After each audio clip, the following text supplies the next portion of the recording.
السلام علیکم eight class بیٹا، مجھے امید ہے آپ سب خیریت سے ہوں گے اور آپ کے گھر والے بھی سب خیریت سے ہوں گے۔ جیسا کہ آپ کو معلوم ہے کہ ہم حقوق العباد جو ہے ہمارا سبق چل رہا تھا، اس کے کل ہم نے مشقی سوالات پہلے 3 کیے تھے۔ آج ہم جو ہے وہ سوال نمبر 4 کرتے ہیں۔ اسلام سے پہلے بیواؤں کے ساتھ کیسا سلوک روا رکھا جاتا تھا؟ کیا سوال ہے؟ اسلام سے پہلے بیواؤں کے ساتھ کیسا سلوک روا رکھا جاتا تھا؟ اس کا جواب ہے بیواؤں کے حقوق۔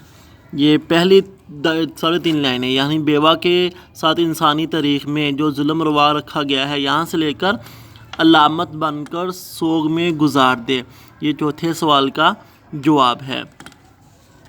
اب سوال نمبر 5 ہے، اسلام نے بیواؤں کے حقوق کے سلسلے میں کیا ہدایات دیں؟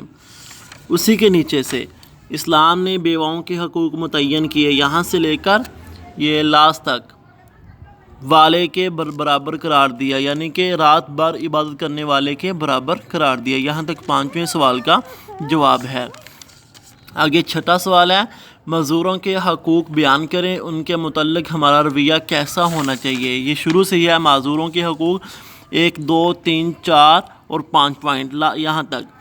ذلت و ندامت کا سامنا کرنا پڑے گا، شروع سے لے کر، یعنی اللہ تعالیٰ نے قرآن کریم میں معذوری کی بنا پر یہاں سے لے کر ذلت و ندامت کا سامنا کرنا پڑے گا، یہ 6 سوال کا جواب ہے۔ آگے ہے 7واں سوال، مسافر کے حقوق بیان کریں، تو یہ والا جواب اس کا مسافر کے حقوق، یہ 2.5 لائنیں، 2.25 لائنیں مکمل مسافر کے حقوق۔ تو یہ بیٹا آج ہمارے 4 سوالات ہیں۔ آپ نے کیا کرنا ہے، ان 4 سوالات کے جواب بک پر لگا کر نشان ان کو اچھے طریقے سے یاد کرنا ہے۔ مجھے امید ہے کہ آپ نے کل والا سبق بھی یاد کیا ہوگا اور آج والا سبق بھی اچھے طریقے سے یاد کریں گے۔ السلام علیکم ورحمۃ اللہ وبرکاتہ۔